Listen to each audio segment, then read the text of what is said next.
reinventing a French hot hatch into a modern style WRC envisioned race machine is what this car is all about. This is a Peugeot 206 WRC style with a full Subaru floorpan, 2-litre turbocharged, all-wheel drive. So this is one of the key parts to this car. It is the EJ20 Subaru WRX engine, because this is obviously has had the full floorpan swap. I think the reason why we're seeing so many of these nowadays is they are a very, very compact engine bay and give a lot of bang for the buck. They are short and narrow because you can kind of move the radiator, which would overhang the front, into the rear, and they fit under the body lines of most small hot hatches. We start out, we bought a Peugeot 206. Yep. Stock, standard? Completely standard. It was actually going to be scrapped. I think the drive shaft gearbox had issues. It was just a rundown car, so I just bought it cheap. Okay. And then I don't know how this has been done, because obviously the first time I've seen it. Yeah. I'm guessing it's a floor pan swap. Yeah, correct, yeah. Right, so you've been out there and bought a Subaru. Yeah. Classic WRX. Blob Eye. Okay. Yeah, so is it Blob Eye or Bug Eye? I can't remember. 2003. Right, yeah, 2-litre. So the criteria for the Subaru was it needed to be the 2-litre engine, because I will talk about that in a minute. I didn't want a 2.5. And I just wanted something cheap. So again, it was a car that I bought sight unseen, just got it delivered, and it was smoking badly. It had a tow hitch on the back. So I don't know what the previous history of the car was, but it was perfect for me because the chassis was clean. And all you needed was a flow-on engine, and you could fix the rest. Yeah. So let's go back to 2-litre. Yes. So basically, from the start, I knew I wanted a Group N rally spec bottom end, and most of those are based on the 2-litre. They actually stroke them, so it's a 2.1 technically.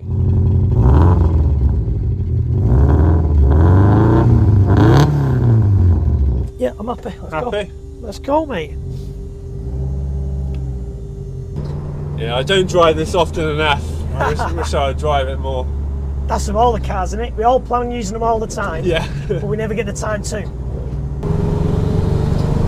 Makes good noises as well with all the whooshes and bangs, if you like that.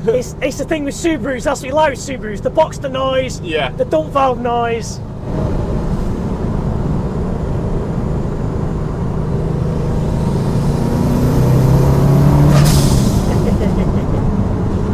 Puts a smile on my face Makes all every the right time, noises, yeah.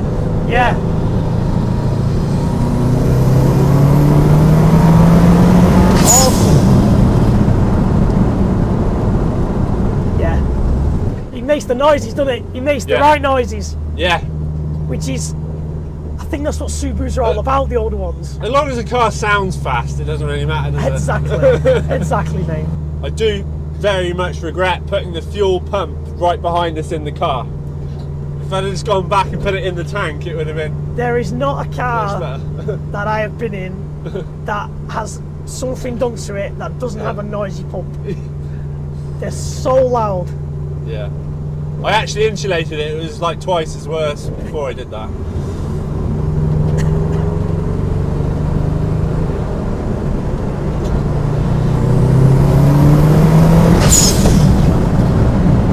Brilliant stuff, this. Reminds me of like an old Group B rally car. Like the 100%. noises. Bit of turbo lag and you just... Yeah. And that's the thing that I love. Yeah. For me, it's the new turbos where everyone wants to reduce the lag. I think there's nothing better than an old school turbo where it's nothing, and it's all drama. Yeah. Part of me thinks if I do put a sequential gearbox in, it would ruin it even more as a road car. So there's always that dilemma between comfort and performance. Yeah.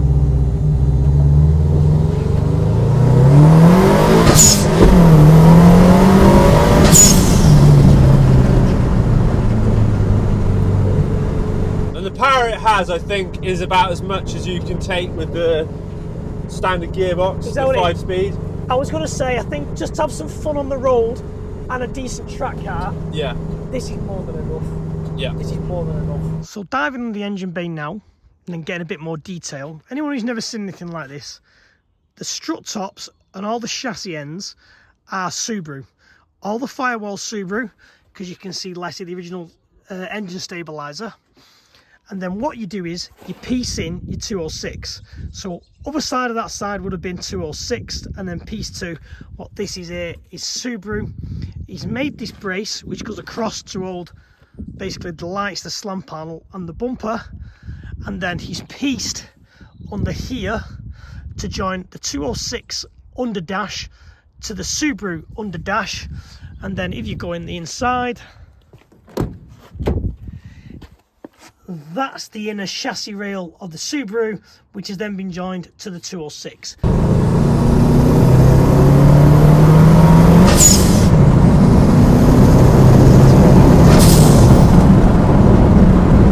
dump valve is so loud. Yeah. It's brilliant. Yeah.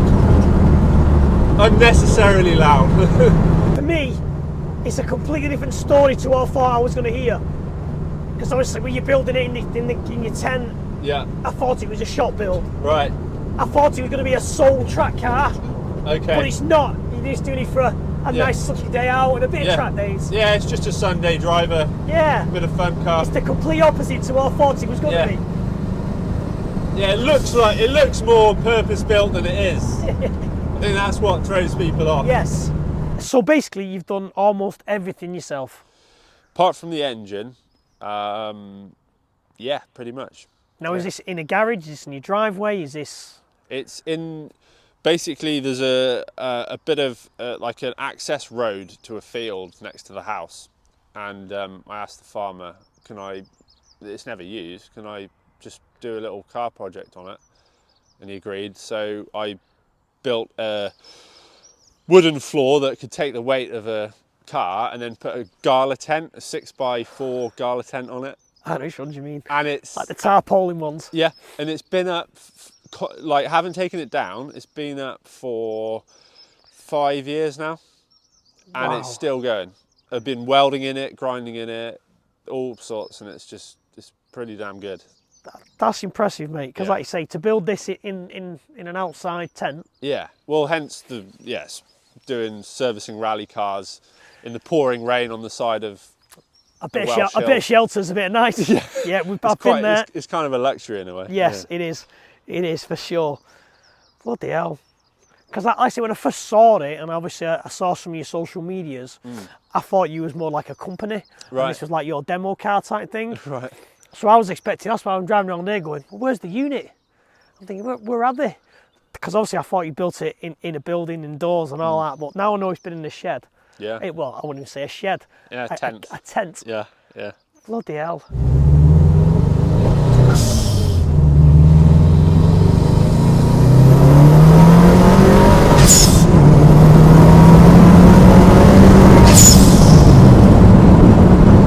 Just brings back memories for me when they first started importing the Subarus. So I was like mid-2000s, and I can remember some of the lads got the Subarus, and we would just smash their heads in with that noise around the estate. Yeah, it brings back some good memories, it really does. Yeah.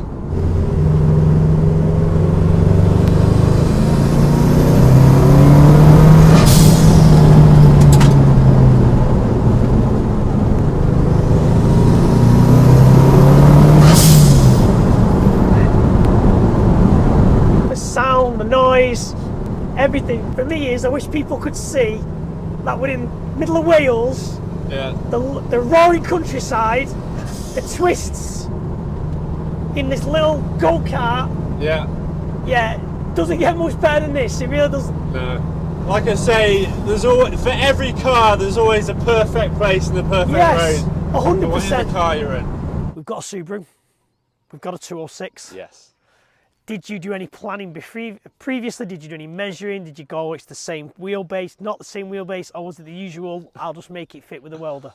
Yeah, I'm very impromptu and just go on the fly. So my planning was, if I remember rightly, I had a whiteboard and a marker, and I just basically drew this really rough sketch of a jig with the two cars, and I went on Parker Stats and just checked the wheelbase and all those dimensions and thought, yeah, I can make it work.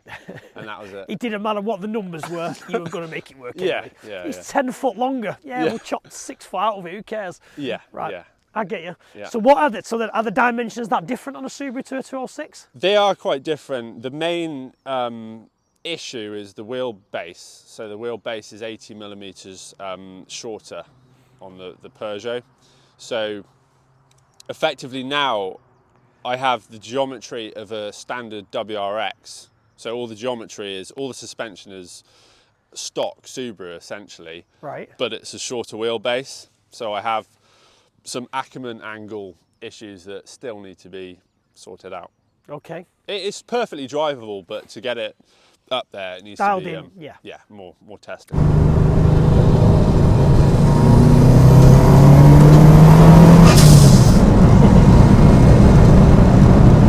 So what's this Blendline? Blendline is we started a clothing brand when we were tuning back in the day. Okay. So for whatever reason, we just decided Scuderia Blendline as a YouTube channel name. Right, okay. So yeah, Blendline Apparel is what we called it. Right. So for those that don't know, the blend line is it's the dotted line on a racetrack that divides the pit lane exit from the circuit. Really? Right, okay. So what are the specifications? Is it a group end bottom end? Is it all big turbo and all that, or is it group end spec Subaru underneath? So all the money is basically gone on the engine. The rest of the drivetrain is pretty much stock. The bottom end has been, or the block's been reinforced. So now it's a closed deck block, because the weak points on these engines, the 2 litre from the factory, are the ringlands on the pistons. Basically the bottom gets hot and they can just break the corner off. And then the deck is basically the gap between the cylinder lining and the actual main body of the engine. Yep. So a common mod is an aluminium insert, which basically presses into the block, and you can run 600 plus horsepower and not have any problems if you upgrade the rest of the parts. So it's had the closed deck block. It's a 2.1 stroker, so it's forged pistons, rods, studs, the sort of normal stuff you'd do on a blueprinted bottom end. And then the heads, pretty much standard. We've got STI injectors. The turbos off a rally car, like a Group A car. So it's Restrictor? no restrictor.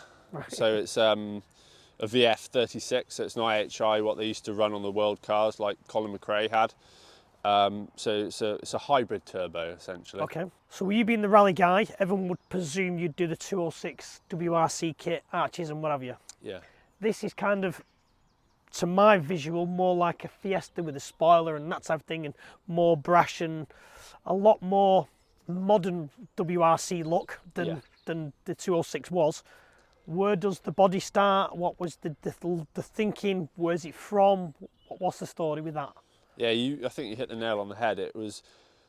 When the 2017 Fiesta World Car came out with the crazy aero, that's what it kind of got me back into rallying a bit more, as far as the cars were faster again, they were louder, they looked amazing. So that's where the design came from, was especially the sort of the harsh look of the arches. Yeah. The whole build process, it's all GRP composite, and I have the molds for it as well, so I can... So you've made all the body panels? Correct, yeah. So apart from the roof skin, the bonnet and the boot and the doors, everything is fiberglass. Wow. So how do you start that then? Is it the fact, so do you do it like, again, I'm not really a body guy, is it expanding foam and lay the fiberglass over it? Is that what you've done? It was worse than that. All right, go on.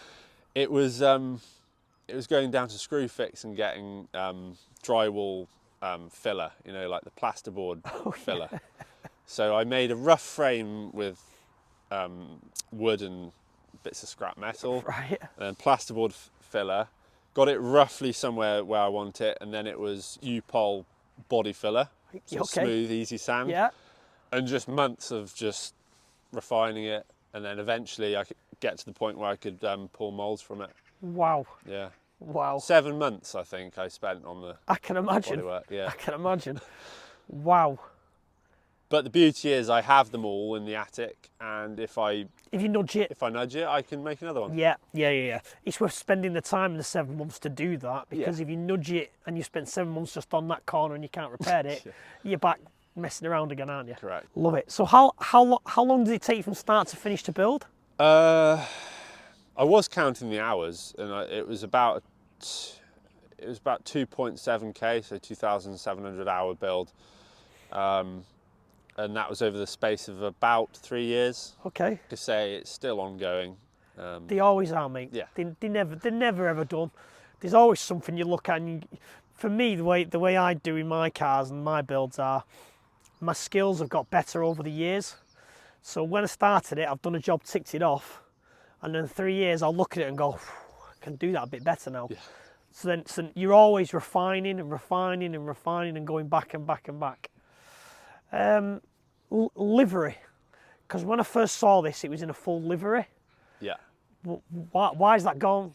Why have you changed it now to the white?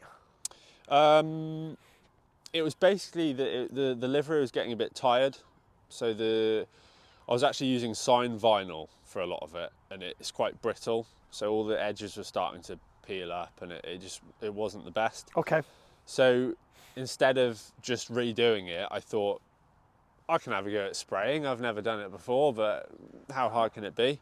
So it wasn't white under the vinyl? No, it was literally, the bonnet was original blue where the 206 was, and it is just multicoloured with bits of primer and all kinds. So yeah, it definitely wasn't painted. I did spray the car inside when I sprayed the shell when I built it. So the inside is white, but no, it wasn't sprayed. So I took the opportunity over Christmas time, and I like the look of a clean white rally car. I always have. Yeah. So I went white, and then I couldn't have white wheels on a white car. So then I got the closest Subaru gold I could to do the wheels in. This has been a pleasure to come and see. It's wild, it's crazy, and I'm looking forward to see its journey in the future for when it's out more and more and it gets more dialed in for the future. So I'll sign this video off, and I'll see you all on the next video.